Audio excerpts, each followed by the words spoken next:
Hey, welcome everybody. It's Dr. Homebrew. We're here for another round of judging homebrewed beers. We have a double IPA on first, and then we have a Braggot on second. And I don't know what that means. I don't know what anything means. I don't know what a double IPA really is. So we're going to learn all about these and more on Dr. Homebrew. We're also going to have a brand new segment called That's a Good Question. Where we get an email from a listener saying, why did you do this, you stupid idiot? And we go, that's a good question. After almost 8 years on the air, we finally got our first question. That's great. What happens if we actually get a bad question? I mean, probably do we just call it that's a good question anyway, or do we just throw? Yeah. No, that segment would be called You're Off Your Rocker. Good point. Whenever on my Disney podcast, on Ears Up Podcast, everybody, earsuppodcast.com, whenever someone says something wrong and we find out about, like, a listener emails in and goes, actually, that was incorrect. I made this whole sound thing and I put people in the press room.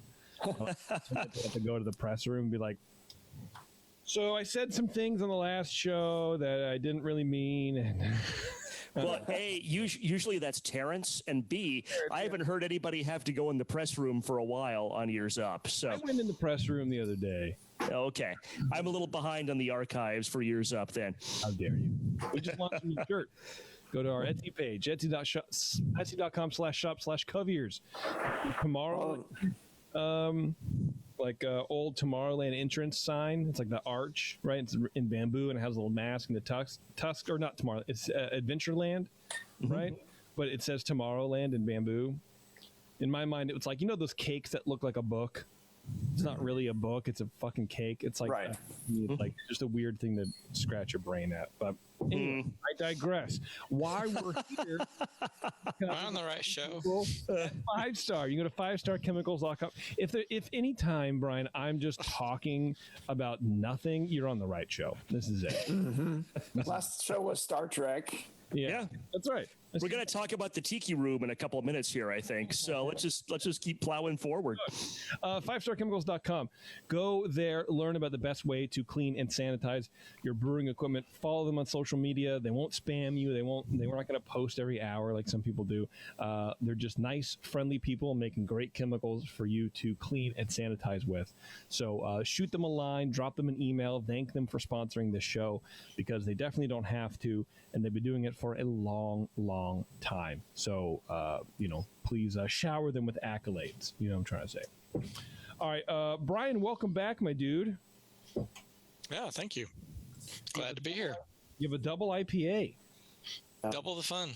I actually have Brian's coaster here on my desk. He has his own coasters. I see he's got the sign on his fridge. Yeah, cool. Glad you got that. Tell us about Archer Brewing. What was the inspiration for the name there? I live on Archer Drive, so I guess it wasn't very inventive, but it works. Okay, so you don't have a crossbow, or you don't? Yeah, you're not. No. I just thought it was a cool theme and name the street, so there we go. Yeah, it definitely invokes a lot of movement. And you have the sign from Grog Tag back there, the metal sign on your fridge. That's right. Good guess. Yeah. You're one step above me. I don't have my own coasters. I have a beer sign, but I don't have the coasters. Well, I'll tell you what. I can talk about this because Grog Tag is a sponsor of the show. But this weekend for Easter, if you spend $50 with the labels, you get 12 free coasters. Wow. So you can design your own coasters for free. That's a thing that's coming. Nobody knows about it. We haven't announced it yet. So very cool. There you go. On. Yeah. You're dropping some knowledge and giving us the scoop here, JP. That's what I'm doing. Go follow Grog Tag on social media. Well, JP, you'll have to brew a beer that's worthy of making a label for then. Coasters. I can. I mean, I still want to do that ESB with Kvike yeast, man. Because that mild came out really good. Do it. Yeah. Anyway, let's get down to Brian's double IPA. Brian Cooper. Brian Schnar, excuse me. I don't know. See, this is what I was talking about. On the last show with John from AJ, talking about 5-star, talking about California Grand versus the Grand Cup. I don't know, man. I twist things around in my head and I forget. You guys, I transpose names. And Where are we? Yeah. Yeah, I felt really bad. I was like, John from the BA, right? And he's like, yeah, sure, man. Okay. Also, from the AHA. I'm like, God, stupid. And I haven't Well, stopped. the AHA is part of the BA, right? I know, but that's like saying, you work for Twitter, but you're really in the Square side. It's just, Yeah. Right. We care more about the home brewers necessarily than we do about the well, I don't know. We want the breweries to survive in this era too. So the BA is very important right now, honestly. Exactly. And that was cool that he came on. That was fun. Yeah. Cool. All right, Brian Shar. Let's get into Brian's double IPA here, and then we'll that whole fun stuff, man. Let's do it. So, Brian, I didn't ask you on the last show, but for listeners that might not have listened to every show that we've done, I understand that you're in a homebrew club. What is it? The Music City Brewers in Nashville. Very cool. How long have you been a member? Oh, don't ask me questions. Maybe long enough. Yeah, maybe 7 years or so. Wow, very cool. Well, yeah, thanks for sharing this beer with us. I just poured myself a fresh bottle. I had judged this, probably a month or two ago, and it's good to come back to it. The bottle inspection, I thought it was maybe a little low in the neck. It doesn't affect the score at all, but that's just a note. Aroma. The aroma is grapefruit, piney, and slightly dank. It's also got this one, having just opened this up, it's got almost a Northern Brewer kind of woody character to it also, which I think is interesting, but that might be just kind of overlap with the piney character. It's got a high level. The aroma is at a high level with hops, very low malt, very low ethanol. Gave it 8 out of 12. Appearance 3 out of 3. Color is dark copper. It's kind of on the dark side of color for the style, but it's certainly within the range. It's clear. There's a very slight, what I think of as like a chill haze, or in fact, kind of hard to where I'm at now. Yeah, this one's a little bit clearer than the previous sample that I had. It's still a 3 out of 3. But something like this, a double IPA can be real hard to get real clear, both because of the sheer amount of hops in there and from potential chill haze. Head is low, but very consistent. Flavor, 11 out of 20. Initially, the flavor is piney hop at a medium-high level. The hop bitterness is high right out of the gate, as it should be. The bitterness, to me, dominates the balance all the way through. Malt is at a low level. The finish is long and balanced toward bitterness. It's well attenuated. There's some caramel-ish flavor at a low level. I had a note that I got a slight pumpkin/acetaldehyde from the previous bottle. And this one, admittedly, I just poured out of the fridge about 10 minutes ago. So it's probably a little bit colder than it should be, but I'm not really getting the pumpkin. Yeah, I'm just not getting the pumpkin in this one. Maybe that's an issue with the it's too cold to detect, or maybe my taster was off the day I had the previous one, or maybe there's just some bottle variation. Although acetaldehyde would be a weird thing to have bottle variation. I'm actually going to come up to 14 out of 20 on flavor. There we go, man. On the fly. You guys are witnessing this live. This is the excitement of beer judging. And if you've never actually been to a homebrew competition, it's the excitement of watching a bunch of generally middle-aged guys sitting down, writing stuff, just writing furiously, chatting periodically, and then changing stuff on the fly. It's fun to do, but really not a lot of fun to watch. That's true. It's a lot of generally middle-aged guys who would all have been approved to get the vaccine 3 weeks ago. Yeah. A little BMI.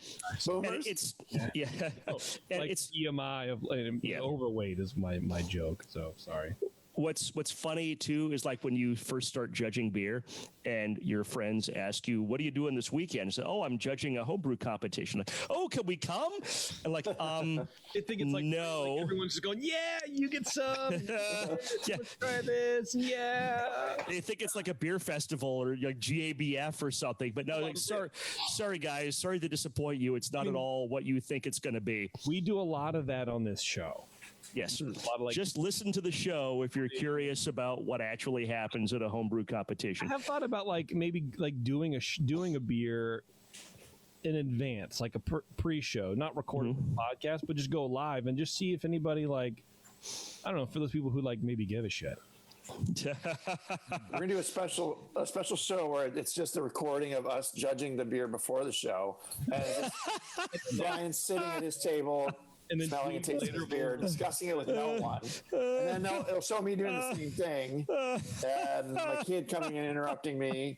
And then at the end, like, it'll be Brian and I on the phone, like, hey, so Brian, what did you think of that beer? And I'm like, oh, yeah. You know, I'd come up a point on your flavor score there. You really didn't detect that acetaldehyde after all, did you? No. That would be the best Facebook Live ever. Oh my God, we might get like 40 or 50 viewers for that. I mean, okay, please continue. That might be what helps me break through as an actual YouTuber to my daughter, who can insist that despite the fact these are on YouTube, I am not a YouTuber. Well, it has to be on TikTok. Judge the beer. Yeah, I think so. And then repeat. Yeah, you know? if we were ticking and talking, that'd be some beer judging. So mouthfeel 4 out of 5. Low carbonation, a little less than expected for this style. Body's low, which is good. It isn't supposed to be a barley wine and a really full-bodied beer. Low warming, creamy. Overall impression, 6 out of 10. And I'm actually going to go up 1 on that because part of where that was a 6 was the acetaldehyde. So that takes us up to a 36. So total is 36 on this. The hop flavor and the aroma in this beer is really well done. I like how you managed to jam a lot of aroma and a lot of flavor in here. That's what a double IPA is, not just about having, a lot of alcohol. And that's in an era where IPAs can be 7% and a double IPA probably is going to be 9 or 10. So that a triple can be, 12, Evil 3 or something like that can be it's got to be like a 12% or a 13%. It's not just about having a lot of alcohol. And you did get a lot of hop character in terms of flavor and aroma in here, and I really like that. The acetaldehyde, blah, blah, blah, isn't really. My feedback had to do with, for a big high alcohol beer, be sure to pitch a big starter and aerate. I think that there was an acetaldehyde before, and somehow I just perceived some of the hops, maybe that maybe the pininess or slight dankness. I think I managed to mistake that for acetaldehyde. I don't think that's there. So really nice beer. I really enjoyed it. This is a 36 out of 50. So thank you for sharing. Yeah, thank you very much. Awesome. Okay. All right, Cooper. All right. I didn't listen to anything Brian said, but I'm pretty sure I'm going to echo a lot of what he did say. The fill level was just barely over the shoulder of the bottle on that first one I opened. This one was a little better. But yeah. Sorry, I hate bottling. Bottling sucks. It was like, it's got beer in it. Cap. That's okay. Yeah, you know what? It was still very judgeable. The low fill, I don't think it hurt it. I just mentioned it, and it does sometimes color a judge's impression. So if you're entering an important competition, just try to make sure they're up to our standards. But so in the aroma, it's a pleasantly citrusy up front with a moderately high resin and a medium piney hop. There's a low base malt and smooth medium high alcohol supporting that. Some elements of sweetness coming out, and it seems like it's going to be, it's got a sweet kind of smell to it. You think it's going to have some sweetness to it, although an IPA should be dry. But you can't really, I don't know. I guess you can. Your nose is good at detecting things that your brain wants, like sugar. So it finds different ways to do that, I suppose. But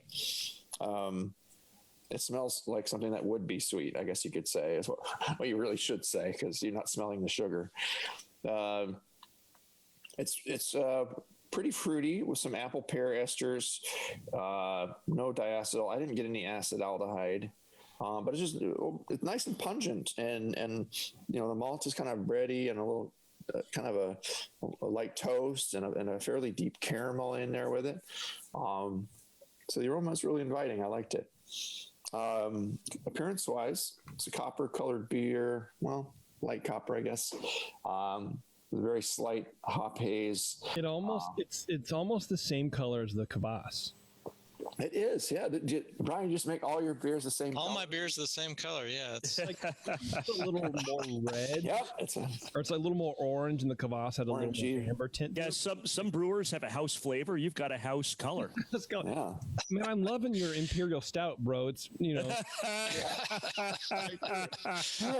Well, I was going for a golden stout, but it didn't quite get there. That's all right. Anyway, but yeah, it's threw up a nice, a beigey off-white kind of colored head. It's mostly smaller and some larger bubbles. Fairly nicely formed head. There's a little alcohol in there, so it faded after a little while, but it stuck around for a bit, at least while Brian was judging.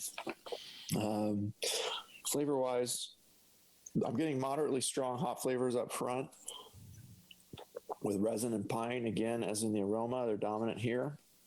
Quite malty to me, I disagree with Brian. He thought it was kind of lightly malty. To me, it's got a bold maltiness, and or combined with the alcohol, it gives the impression of a bolder kind of maltier beer. It doesn't just dry off to nothing like some of the modern, like super light colored IPAs do, where there's no character malt in there whatsoever. They're just using a kind of a neutral base malt or something with some character, but it's just mostly light and nothing else there. So in that way, it's kind of it harkens back to another era of a bolder, kind of richer double IPA that maybe has fallen slightly out of favor. And again, with the resininess and the some of the hop flavors too, it's got more of a kind of a classic approach, I would say. 90s and early aughts kind of IPA. And that's nice. I like those. Not everything modern is always better. It's just different, and you get used to it. I'm digressing again. There's still a little toast in here. I got a faint hint of something that just seemed kind of chocolate-like in there almost, or maybe like a richer caramel, like a C120 or a special B or something in there. There's something in the you're good. that's really rich, and it's fun in the beer. So I usually don't call out ingredients just by name, but it just Special B gives a certain impression to a beer, and our C120, which is very similar to me anyway in flavor. So yeah, it's cleanly fermented. It has a nice dry finish. Bitterness is medium high, but it's with the rich malts and everything else going on in there, it's fairly harmonious and smooth. The alcohol is up there, and it's got a little sweetness. I'd say it's not a sweet beer by any stretch, but it's, you could call it semi-sweet. It's not super bone dry, or at least it has the impression of sweetness again in the flavor, like the aroma. Mouthfeel wise, medium bodied, I would say. I think Brian, you said it was lighter bodied or heavier bodied. I'm trying to remember. I thought it was lighter bodied. Yeah. It's got some heft to it. It's not, it's fairly mouth filling, medium high carbon dioxide, some slight warmth, but it's smooth, not hot or harsh or biting. So there's a faint hop astringency. There's just so much hops going on in here, and to come out over all the alcohol and everything else going on here, you must have had to put a shit ton of hops in it to get to that point. Oh yeah. So you didn't mess around, and you get a little grassiness or hop astringency from that, but it's really not out of place. It's acceptable. But overall, this is a fantastically tasty double. Something kind of, the color was a little darker even for the style. I think I don't know. The first one, I described it as caramel. I don't know that I would describe it, as copper. This is kind of I think it's okay for color. Maybe I was a little harsh on it. I'll come up a point too, adjust on the fly like that cool Brian guy. Oh, dude. Like your So there, 1 point. But yeah, most everything else there is pretty spot on. The malt flavor profile is with that little kind of edge to it. It stuck out a little bit. I liked it with the beer. It's almost leaning towards like American Strong Ale in some ways, not barley wine or anything, but Yeah. like a maltier, richer, fuller beer. But you could dry it out a little bit more and back away some of those malts a little bit, but I still think it's just spot on otherwise, and wonderful use of hops and kind of a classic throwback, like those nice dank resiny citrusy and piney hops that were very popular 10-15 years ago before all the tropical stuff took over. I'm an old school guy.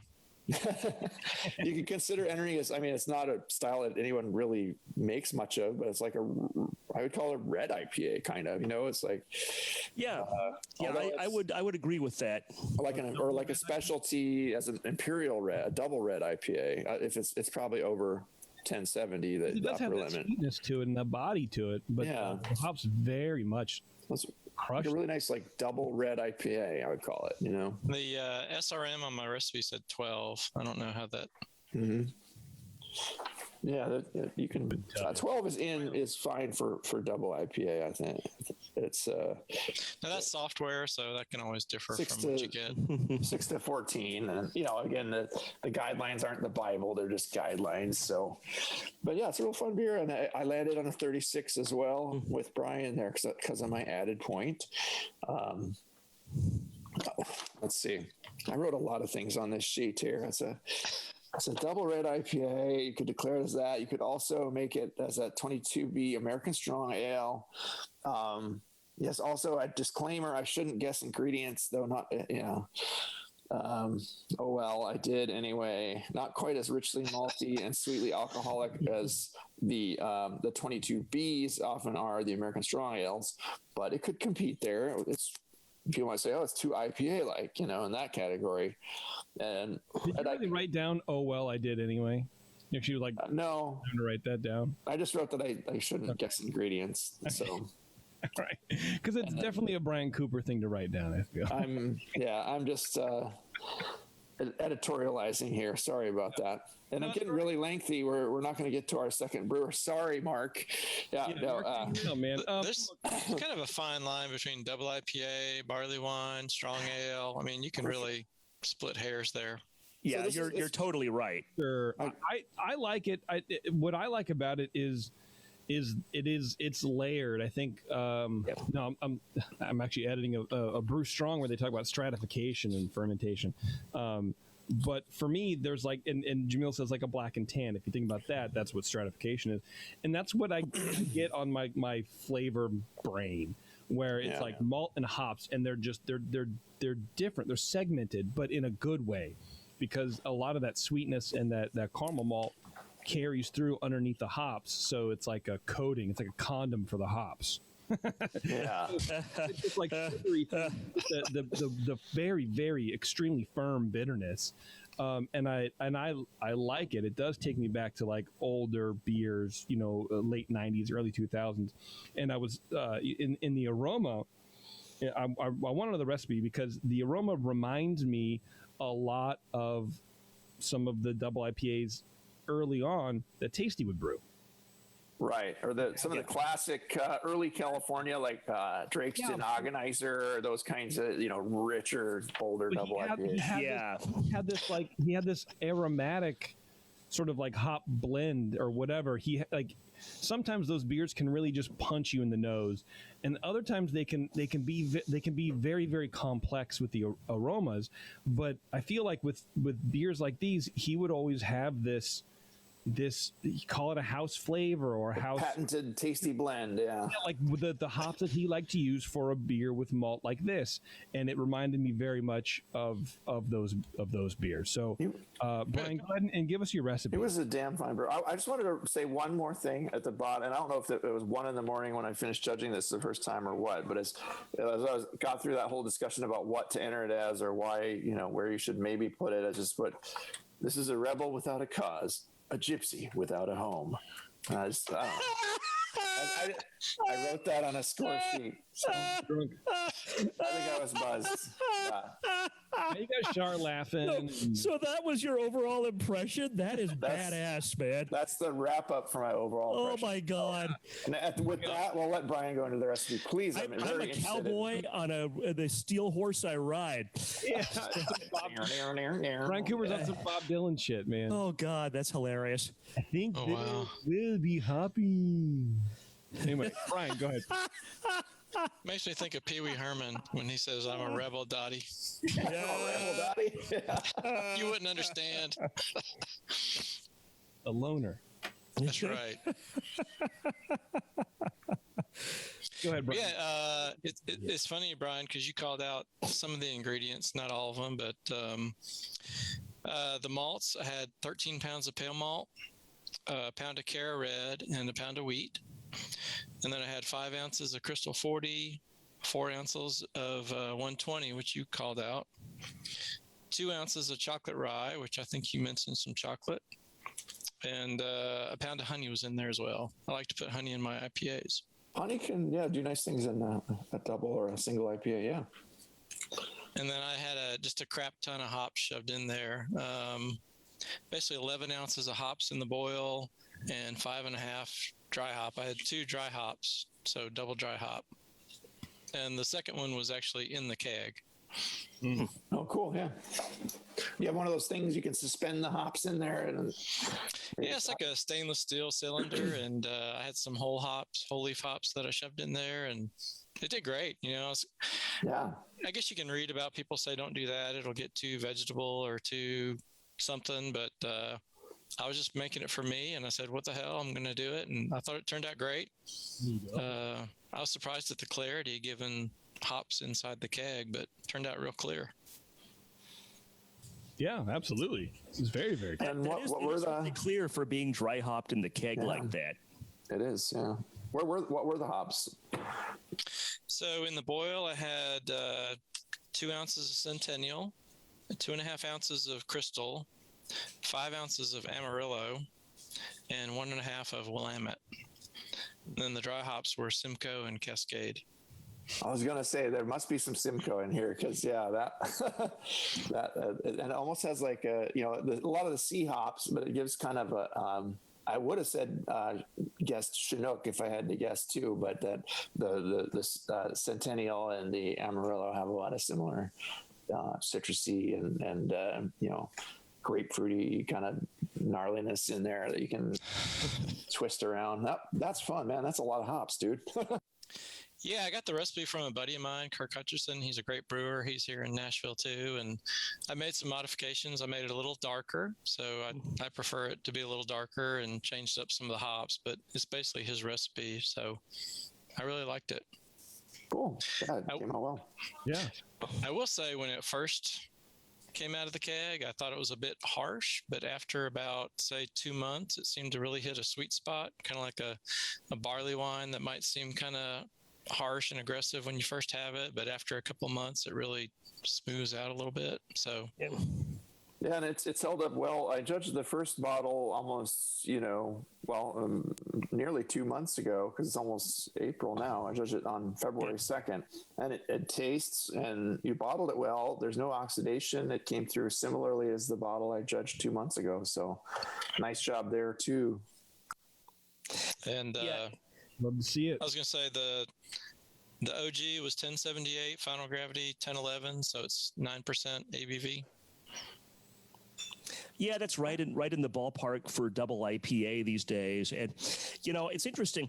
I think you're right that there is kind of a sweet spot for some of these beers that are so heavily dry hopped that is not always 100% fresh. And how you get to that sweet spot is good packaging and good packaging control, like you've done, right? I mean, this is I had the first one a couple of months ago. I had this with when Brian did. We're drinking this one today. It still doesn't. There's no oxidation. Right? We've cared for it properly. We've refrigerated it, but there's no oxidation. There's no in my mind, drop off of hop character. It's still very aromatic, very flavorful. And, excuse me. There are some, there are some beers like this that maybe are a little too much, almost like a barley wine, in that sense, where there may be a little bit too much out of the gate, and it takes a month or 2 or 3 for them to settle down and really hit the point where they're real good. But which is funny, but yeah, because I think of IPAs as drink fresh, even double IPAs. Oh yeah, me too. They start to get a little sweeter, and the hops decline over time, and they lose that thing. But this one it does still have a little bit of that. I can see where the bite might have been early on in its lifetime. There's still that little astringency in the mouthfeel. It's a little biting, a little sharp, but not in a really bad, harsh way. So yeah. It's drinkable for sure. In a way, it kind of accents that gnarly, really pungent and resiny and piney hop character. Yep. Oh yeah, I love that stuff. All right, Brian, do you have any questions for the boys here? No, I mean, happy to get the feedback, and thank you very much for telling me what you thought. Yeah. When did you brew this one, by the way? Right now, it is at 4 months old. So okay, that's not bad. Yeah. Still drinkable, man. Very cool. Well, thank you. Brian. Well, thanks a lot, man. I appreciate it. Yeah, thank you very much. Thank you for being on. Take care. Yeah, be well. Best to you and yours. All right. We're going to take a quick break, everybody. We'll be right back on talking about Braggot. Hang on. Yeah. All right. Thanks for sticking around, everybody. We have Mark on the line here with an Irish-inspired Braggot Saison, whatever the fuck that means. Mark, welcome to the show, man. Thank you for having me. Irish-inspired. Yeah. Yeah, what does that even mean, man? Is this your first Braggot? Is it your first Irish-inspired Braggot Saison? What is going on here? So it's the first one. Yeah, it's my first Braggot Saison. I've made Braggots and I've made Saisons before, but this is the first time I've made something like this. Okay. So well, I was kind of... Should we talk about what this is first, boys, or should we just let you guys talk about what you think it was, and then we can let Mark explain himself? Well, yeah, if you want to learn more about meads, go to the mead section of the style guidelines, which is appropriately lettered M. If you want to learn about ciders, go to section C. But this is an M4A. It's a Braggot.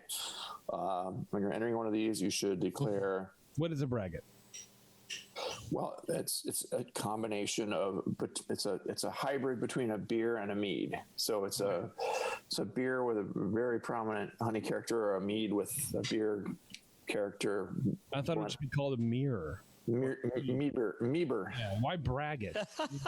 Another word. It's an old word. You could call it a bracket, or there's other words for it as well. But it's all right, whatever. That's fine. You call it a sticky wicket. I don't know. Well, let's let Brian Cooper start us off, since he's already talking. Let's talk about this mead here, or this Braggot. Excuse me. See, now I'm all confused. It is a mead. It's in the mead section, so we're gonna call it a mead. And so I'm pouring a Braggot mead. I don't know about this Irish inspired part though. That's interesting. Okay. So the Braggot was declared to have a 25B Saison base style with wildflower as the honey varietal. I didn't see if you declared anywhere where the sweetness level and when you're entering a mead, you want to declare carbonation, sweetness, and strength. Is it a sack mead or standard or hydromel, etc.? That would have benefited me, but I just kind of guessed on it and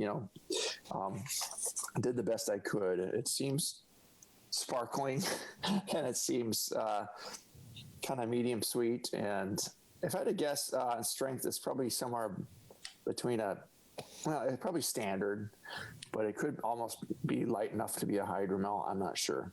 Hydromel's can be pretty strong from a beer perspective. You would think it was strong, but in a mead, the meads can go up there, 15, 16, 17% is not out of the question. So the sack meads get really strong. This one's definitely not there. Anyway, was in a nice Sam Adams bottle, and there was a little label scuzz on there.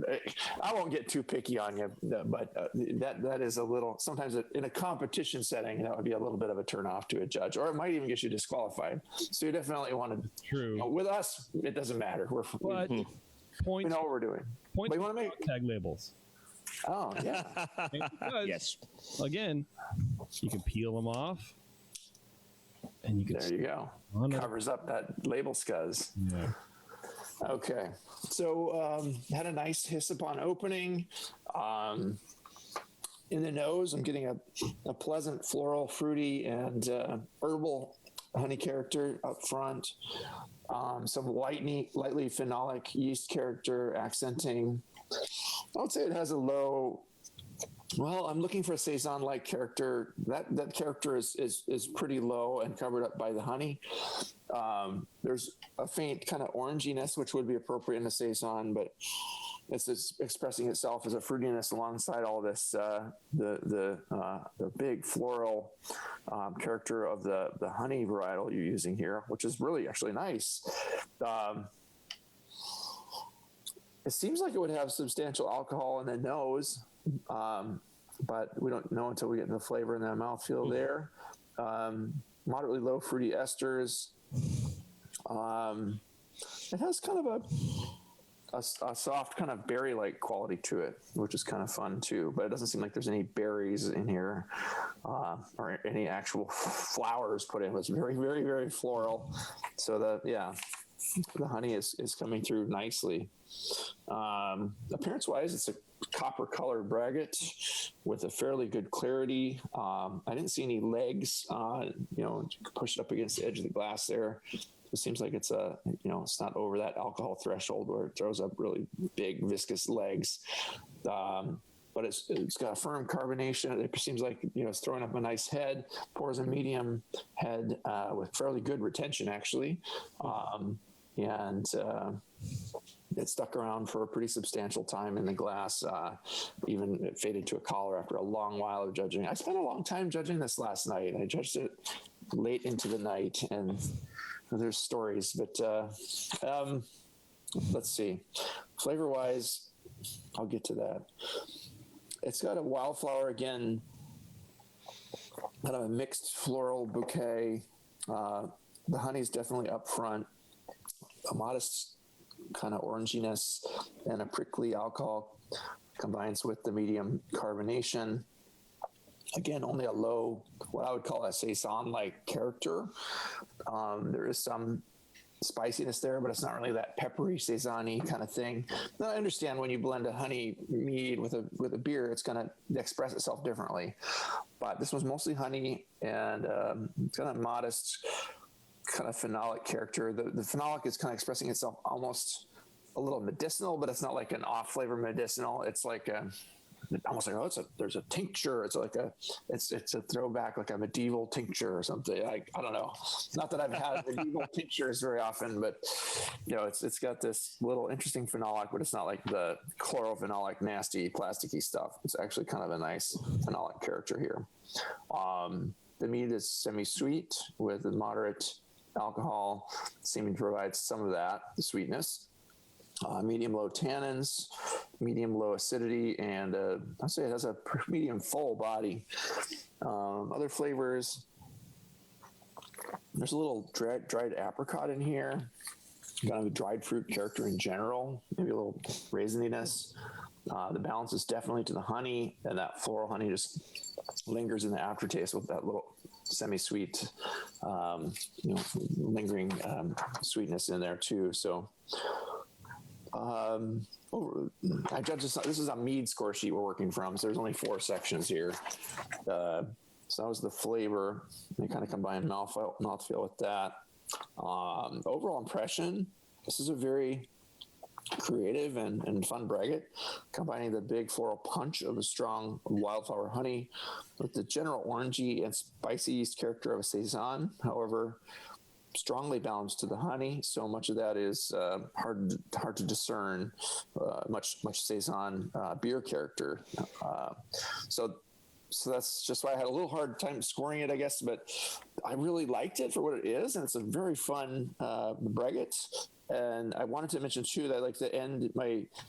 We got the kid to bed. My wife was watching some TV. She comes out. I'm like, "Oh, you're still judging that beer?" I'm like, "It's a braggot." She's like, "Let me taste that." So I poured her a little slug in a little sampling glass. She's like, she really liked it. She says it's good. She's like, I'm like, I know it is good. It's really good.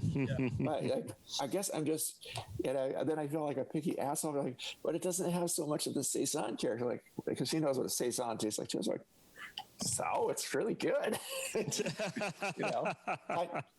ended up scoring it at 32. I thought it was really nice. But my wife specifically mentioned to me before this show, she's like, make sure to compliment that guy on his braggot, because I really liked that. So, I don't know where, I'm really curious where the alcohol is, because it seems like it could be treading that line between like a lighter 7-8% to maybe a deceptive 9 or so. I don't know where it's at, but it's, it seems maybe lighter than it is, but nice job. That's a very enjoyable beverage. I'll give you that. It definitely seems lighter than I think it might be. Yeah. But let's hear from Brian Shar, and then we'll get into the weeds on this one. Brian Shar, go ahead, please. Yes. So, I enjoyed this. I'm not really a great mead judge, so thankfully this is only part of a mead.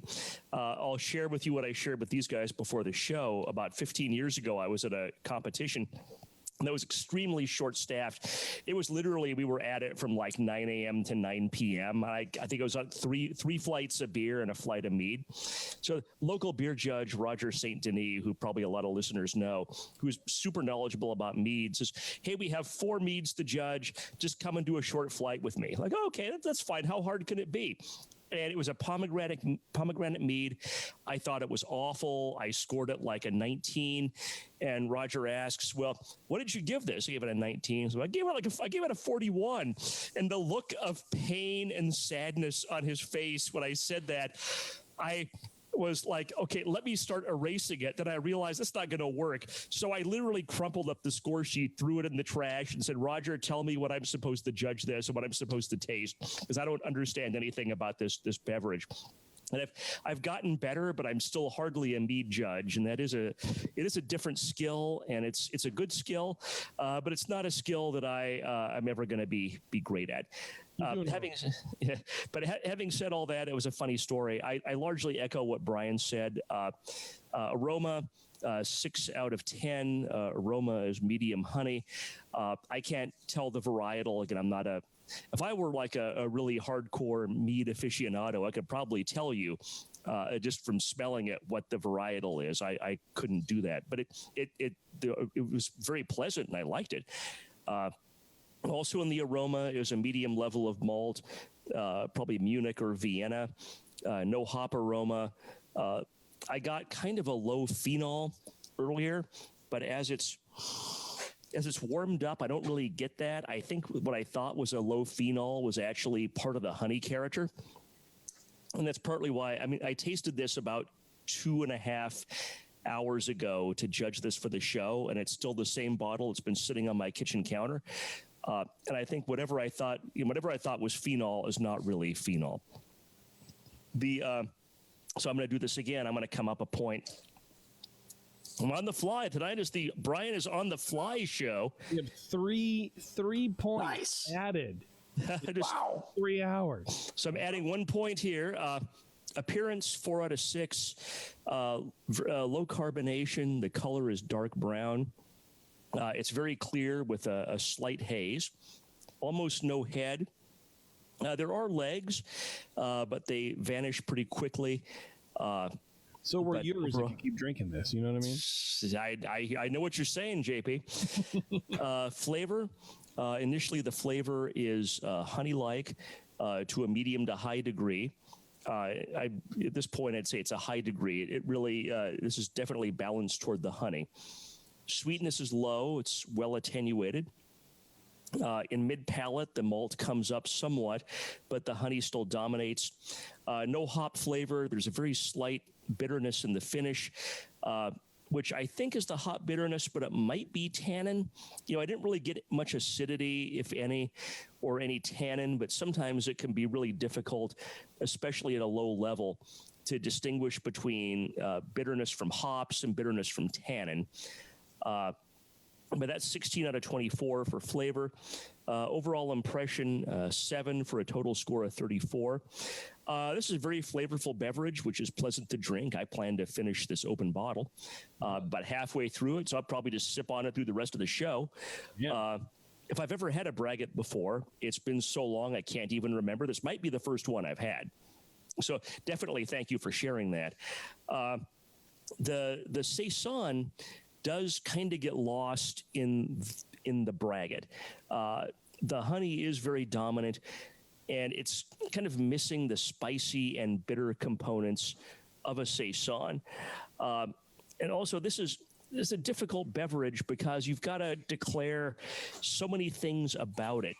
The Saison is a tricky style because you've got to declare, is it light or dark? Is it standard, table, or super strength? The Braggot, is it a sack strength? Is it carbonated? There's a lot of stuff. And for this show, it's fine. But in competition, you got to be careful that you specify all those things because you potentially are going to get dinged if the judges think it's something that it's not. So where you have to declare like 2 layers of stuff, unless you declare it, you're kind of setting yourself up for suboptimal results in competition, if that makes sense. But thank you for sharing, and I want to hear more about this. And I also want to hear, because I forgot to ask at the top of the show, probably because of this tasty Braggot, are you in a homebrew club? No, I'm not. You are a lone wolf. I am. All right, good for you. So I emailed. Well, I call him Roger St. Dennis, but just however you say his last name. He said, "I'm very impressed with your detailed description. The brewer should be happy with all those comments." And he's made he sent me a really long email. I can forward it to you because it's really interesting. I was like, was I too mean to this Braggot? It's really good.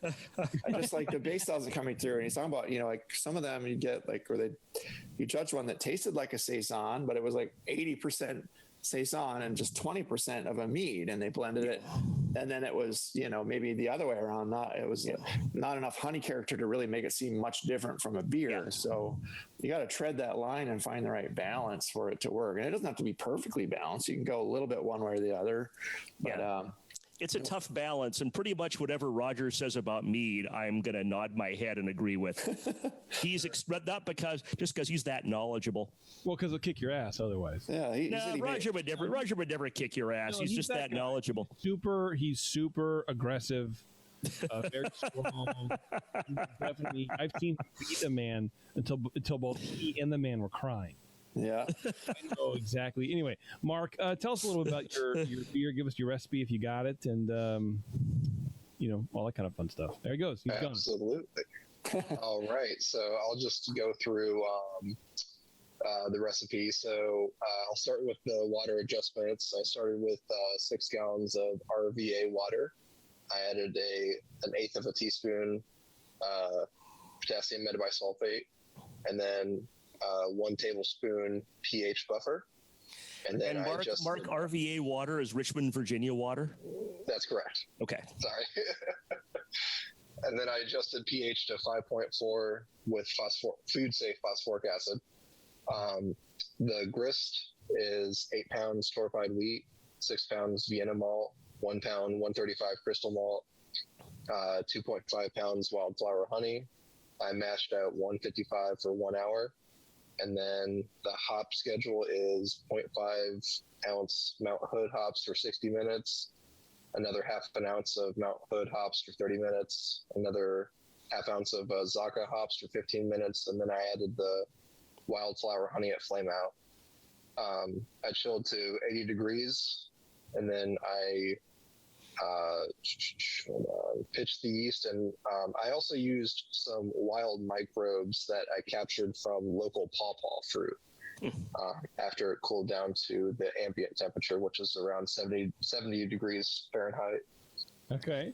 What is pawpaw fruit? So pawpaw it's a fruit that it grows in the eastern United States. It's the largest fruit indigenous to North America. Oh, really? I did not know that. Yeah. How big is it? Like bigger than an apple, clearly. They can get, they're maybe like, I don't know if you could, I can send you pictures. It's kind of hard to, maybe a little bigger than an apple, but I mean, they vary in size. But okay, no, that's cool. I'm just curious. Oh, look this up. Yeah. So and I guess just going in on the, first of all, I want to say thank you. I really appreciate the feedback. This was definitely an experiment, and I have already actually submitted this to a competition, and I got a 16 out of 50, and the guy just tore it apart. So I really appreciate the feedback. He said it was. I mean, sorry, go ahead. I was just he kind of was nasty. He said it tasted like it was fermented in a keg that was left outside for 5 years. So I appreciate the validation from you guys that it was actually something that you enjoyed. You know what? First, Kate, I would email that fucking competition director, and I would forward him that information and be like, this is Not acceptable judging comment. Yeah, no. Yeah, that is not okay as far as judging conduct. No, that's not feedback. You can give somebody a 16, but you need to be clear and not be an asshole about it, and that's not okay. That's something I would say to Brian Schar's beer. Yeah, exactly. And well, I haven't brewed for years like you either, man. So any beer I have left is going to taste like ass, and that's just objective. But no, that's not okay. As a judge, definitely email I'm serious. Email the competition director. Email your local BJCP rep. You don't need to give the guy's name here, but I would scan that score sheet. Brian Cooper. And you can find your regional rep. Just go to bjcp.org. Your regional reps are listed on there. If you're having a hard time, email Cooper or who's I'm the Western regional rep. I can put you in touch with the right people. He can hook you up. But secondly, that might be bottle variation, right? Bottle variation can cause all kinds of weirdness, and it's possible that what we're getting is the tippy top of your batch. Maybe it's the middle, but maybe what you sent was one. Maybe the bottle happened to have a problem, just that one bottle, and that's what they judged. And it, but yeah, that's some bullshit judging right there. Yeah, I don't like it. I don't like it, but I'm sorry that happened to you, man. But go ahead. I think this is not. There are some things that I would change. Like I would back off on the honey some, and like Brian had said, getting that ratio right is really key for a beer like this. But that's really my primary feedback to you is just getting that ratio right. Yeah, I mean, like you guys, I haven't had too many of these. I think I maybe have had one or two. Look, I'll tell you, anything that I've had that's close like this has been from fucking club night. Yeah, the thing, right? So I'll try that. Yeah, they're definitely like some of these memories that come back from the taste. Like, the taste familiar, whatever. It is really hard. I'll echo a lot of what the other guys have been saying. It is very hard to figure out what it is. Is it a saison? Is it a mead? Is it something? Is it a wine? I mean, I don't even know. Yeah. But when you declared it a Braggot Saison, it sort of is what you called it. Yeah. It's saison-y. There's that peppery. There's the phenols. There's enough hotness that okay, that's not just malt here. There's honey. There is a mead-like quality to it. I think. I mean, you're like 90% to where I think you want to be. You're calling it a Braggot Saison. I drink that. I look at the label and I go, "Yep, that's what this is." So I think that's really cool. Yeah, and maybe you do have some fine tuning. I don't pretend to be an expert on these at all, so I'm not going to comment. But as far as I'm concerned, you've done what you've accomplished, or you've done what you set out to do. Right. I mean, and 30. use It's a this. weird thing, right? Yeah, there's a scoring guide at the bottom of the score sheet. So like, well, yeah, now I hold it up and it blanks me out. It's, very good is 30 to 37, generally within style parameters, some minor flaws. So a beer that's in 30 to 37 can have some issues to it and things that need fixing. But once you get down to fair, it's 14 to 20 is off flavors and aromas or major style deficiencies, unpleasant. Like it should be like one of the worst beers or braggots you've ever had. And this is definitely not there for me. It's very drinkable and enjoyable. So it's just a balanced thing and it needs some adjustment. And, your recipe for the Saison side of things sounds a little interesting. Some of the ingredients you use, like some more American side, you could definitely find a classic Saison recipe and Saison yeast, of course, is really finicky. So if tangled with that beast and got a good Saison fermentation going, that's half the battle there. But, it's a hard beer to make to start with, and you want to use kind of those European, Salzer type hops with or Styrian or East Kent Golding hops, those kind of things. But you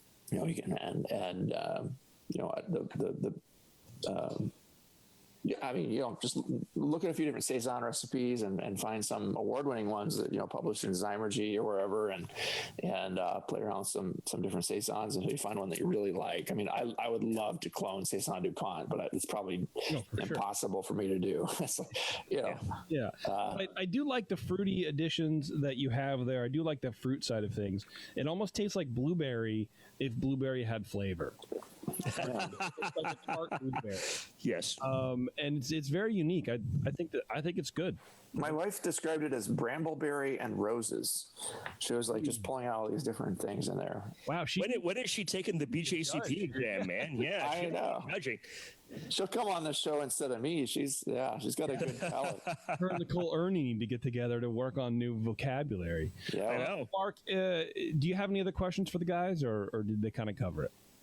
I mean, I have a lot of questions, but I'll try to be brief. I guess just in terms of, what I'm hearing, to kind of go back in the direction of a Saison, just work on the recipe and the hop schedule. But in terms of just where the beverage is right now, is it what I declared it as? Like, would there be a better style for like how it is right now? Maybe if you just called it a straight up mead. I mean, what do you think, Brian? I don't think so. I think it's too peppery. It's got a lot of the spiciness is going to detract from it just being a mead. It could be a spiced mead, almost like even if it doesn't have any spice and all the spice is just coming from the yeast, but then you'd have to declare a specific spice and that gets tricky. I would say, it's better not to try to recategorize to make a beer better than it is to just focus on the style that you want it to be and work on brewing that until you can brew a really good one that you're happy with and that judges like and that, your friends like and you could be proud to enter in a competition and then start toying with the balance between the honey and the style as you get it right, because that's a whole other balancing act. These things are it's hard to make a really good braggot, I would think, but it tastes like a braggot to me. It's just the honey wins out, and again the balance can go different ways, but you want to definitely get some of the beer style and not have it be totally obscured by the honey. Yeah, for sure. Yeah, I totally agree with what Brian just said. Me too. Anything else, Mark? Gotcha. Did they get you? But there's there's definitely. Yeah. Go ahead, sorry. Well, I think there's the delay. It's like, I was saying, so like just the wild card, you can just go total specialty and just this is what it is. It's a 80% mead and 20% saison, dark saison, and whatever strength. What was the ABV on this, by the way? I mean, you could do both. So the ABV I actually don't have with me, but I want to say it was like 12%. Wow. Yeah. Okay. Yeah. You could do both. You could do specialty and you could do braggot. See what happens. Okay. right? Yeah, and so the direction I kind of wanted to go with it was more of like a wild, beer, mead, but there's not really a category for that. Yeah. But the reason I used the microbes I got from the pawpaw was because, at least to me, kind of give some of those fruity characters that you guys were describing, but also like a little bit of an alcohol burn and a little phenolic burn. So that's why I wanted to go Saison with it. Okay. Yeah. I mean, yeah, definitely. That makes total sense. This would be interesting to take 5 gallons of it and split it up into 1 gallon jars and just do different yeast or sour it. Yes and yes. I think that's a fantastic idea for experimentation. Do some weird mixed culture stuff with it because I think the base is really funky, and you get a lot out of it. I think some Brett would also, throwing some Brett in there would make it fun, and just That's what I did. Yeah, for sure. Yeah, Roselaire and Brett, and just see where it goes. I think it could be really cool, man. And then maybe you can put some oak on it if you wanted to. You can. And then it's more of like an American. Isn't there a style like American sour ale or something? Sure. American wild ale, yeah. Wild ale, and maybe you could enter that like a specialty, with that being like the base category. I think you have a good base there, and I think you could really do a lot. I think your flavors are right on. I think you know where you're going. I would love to try this as soured. Yeah, for sure. Me too. So get onto that. In 2 years, come on back. Yeah. The meat side is really good. I would definitely maybe just work on finessing the beer and again, it's really hard work brewing a good Saison. Maybe pick a different style to do your Braggot with the next time and find something else that you think will blend well. Roger was saying you can do stouts and make a Braggot, and it comes through as kind of a chocolatey richness with the honey playing off of it, and that can be really fun. So, an imperial stout Braggot or something. I think your pawpaw culture is good. I mean, I think you have the mead side of the Braggot pretty good. And honestly, like I said, I think the Saison is fine. It is what it is. You called it out. You called your shot, and this is what it is. Yeah. It is a Braggot Saison, definably. So, anyway, anything else, Mark? No, I think that's it. Thank you guys so much. I really appreciate the feedback, and cheers. Yeah. Enjoy the rest of your vacation. And thanks for coming on the show. Yeah. Absolutely. Thanks, brother. Send us another beer. Take care. All right, man. Cheers. All right. Bye. Thanks, Mark. We've taken 2 breaks, right, Brian Cooper? I think so. Okay, so let's get into our brand new segment. Now that's a Bigfoot or whatever. That's a good question. That's a tight bathing suit. That's a funny way to say you're sorry. Yeah, That's a thing that people haven't done before. that's a tight Speedo on that man. Okay. So we received Where's that German? Where's the tight Speedo? an email. Yep, we got an email. Yep. One email. So, but yeah, it was from Bill in Opelika, Alabama. I'm probably slaughtering the name of that town. Sorry, people that live there. I believe it's Opelika. The whole town Opelika. currently on fire now because of what you just said. This was a good question. Okay, we'll edit that out in post and use Brian's pronunciation. But Bill's question, Bill P. asks, your description of Kentucky Common resembles the description of English Mild. Would you consider addressing this on a future episode? Thanks. The answer is no. So, all right, we're going to get out of here. I spent a little time reviewing the 2 styles that are, he's comparing here, as well as some similar styles. And, just kind of, I took screenshots of the stats and I was kind of flipping back and forth. And you don't want to get too hung up on just that. But, although there's some similarities between a dark mild and the Kentucky Common, which we mentioned because it's one of the new styles they added in for NHC this year. On the surface, there are definitely some similarities, but if you dig a little deeper, it's not the best comparison. The mild is one of those things that's known for being one of the few lighter ABV beers that's also very low carbonation. So, it's going to be low to medium low kind of carbonation, and a mild is just barely enough to form a head, whereas the Kentucky Common is going to be highly carbonated and foamy, and they put it in the kegs, and they basically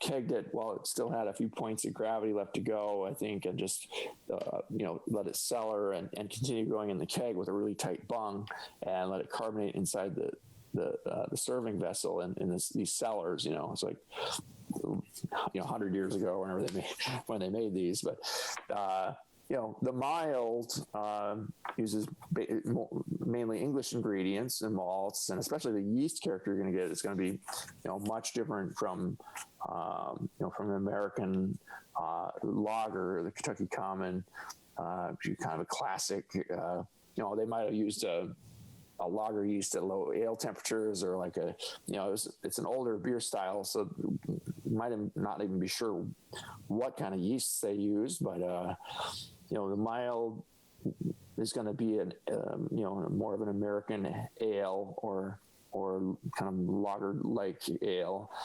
The mild tends to have a slightly lower ABV. It's going to stop at it goes from 3 to 3.8%. The Kentucky Common takes off from there. It goes from 4.5 or 4 to 5.5. I mean, so it's definitely a little higher ABV, kind of more of a standard strength beer. The 5%er, the standby, and the mild is really not going to use any of those adjuncts that the very corn-like flavor of a Kentucky Common, which is just a key element of that style, is going to have. It uses a lot of adjuncts, as a lot of these, a lot of Pilsners and cream ales and things like that do. And it got me to thinking too about other styles. Maybe a better thing to compare the Kentucky to would be like an ale version of an International Dark or Amber Lager, or as a basic kind of cream ale, which has a lot of corn character. And it's an ale that's brewed to taste kind of like compete with lagers, but a darkened version of that. They use just a small percent of caramel and black malts to color these Kentucky Commons, 1 to 2% of each, and that just darken a cream ale recipe with some of that, and you're going to get close to. Also, the mineral content, you got to have a lot of carbonates in the water for the Kentucky Common. It's another little minor difference.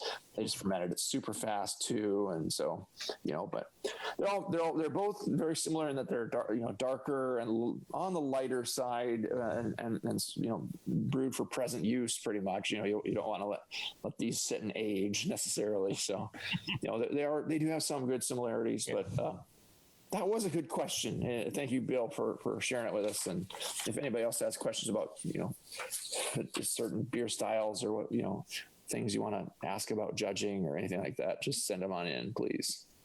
Yep. And if you want to send a beer in, Brian at thebrewingnetwork.com. Get it to me.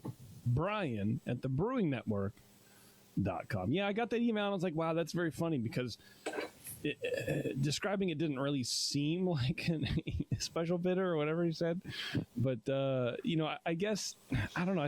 I guess like out of context and whatever, most beer styles can sort of be conflated with another.